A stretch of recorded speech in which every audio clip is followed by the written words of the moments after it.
waan akkas jedhu ni amana jechuun Yesuus jechuun amana immoo jechi waan Yesuun Waaqayyo Abbaa, Waaqayyo Ilmaa, Waaqayyo Hafuura Qulqulluu kan jedhamu argeellee hin beeku, arguufillee hin taa'u, hin jiru wangeelarra. Nu Yesuus Waaqa jennee waan amannuuf Waaqa dhugaa nama dhugaa jennee waan amannuuf Waaqayyollee Waaqa waan ta'eef abbaa inni dhusuun Waaqayyodha. Okay. Ilma inni nu jennu immoo Yesuusidha. Okay. Waaqni meeqaa jira jettee amantaati? Waaqi tokko. Tokkichi san abbaadha moo ilma? Sadan isaaniiyyuu tokko. Phaawulos akkas hin jedhu. Qorinxoos isa duraa boqonnaa 8 lakkoofsa 6 laalimee maal jedha? Qorinxoos isa duraa meeqa? 8 6.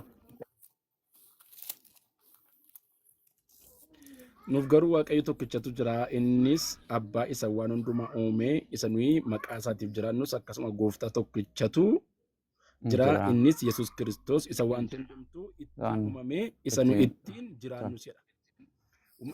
Waaqa tokkichatu jira. Okay, tokkichisan nuuf garuu jedhe ibse bakka kanarra gooftaa fi waaqaa jira miti. Nuuf garuu jedhe Phaawulos, nuuf garuu Waaqayyo meeqaa jira jedhe? Meeqaa jira jedhe? Tokkichi san eenyu jedhe? Waaqayyoon tokkichi san abbaadha jedhe moo Yesuus jedhe? Abbaa isa waan hundumaa uume isa nuyi maqaa isaatiin jiraannu jedhetu akkasumas kan jedhu dubbisi. Akkasumas inni dubbisanis jedheen akkasumas gooftaan meeqaa jira? Gooftaa tokkichatu jira. Gooftaan san abbaadha, gooftaan san abbaadha moo Yesuus?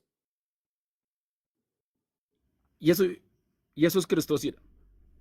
Okay, asitti gooftaan eenyu? Waaqni eenyu asirratti? Waaqni tokkichi eenyu? Gooftaan tokkichi eenyu?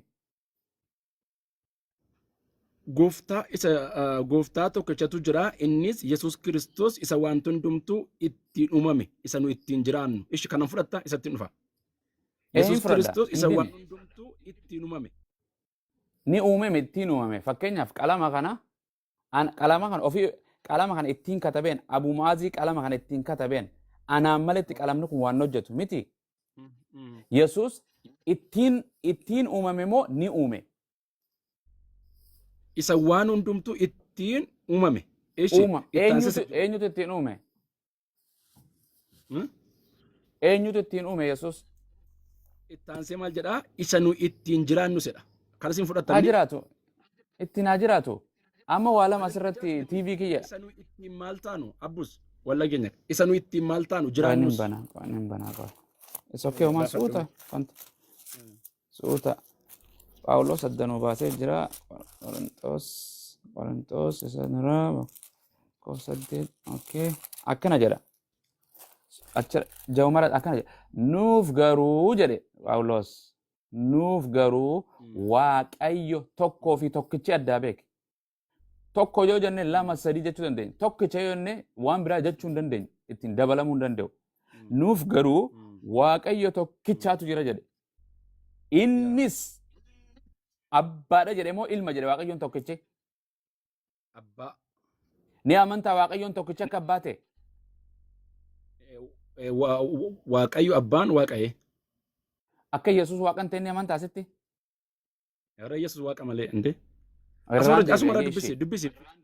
Kanuma jechuun waanuma barreeffame malee ani ittiin dabalu irraa isin hir'isu ati illee dabalin sagalee Waaqayyo irraa isin hir'isin. Nuuf garuu jedhe Waaqayyo tokkichaatu jira. Inni sun tokkichi san eenyu? Tokkichi san. Isa waan hundumaa. Isa waan hundumaa uume. Innis Waaqayyoon tokkichi abbaadha jedhe Yesuus mitiimi? Abbaadha. Eeshi dubbisi gatti fufi. Akkasi hayyee abbaadha. Eenyu waan hunda uume? Eeshi dubbisi fixati. Dhaggeeffatan nama hedduu jira waan ta'eef. Okay, nuuf garuu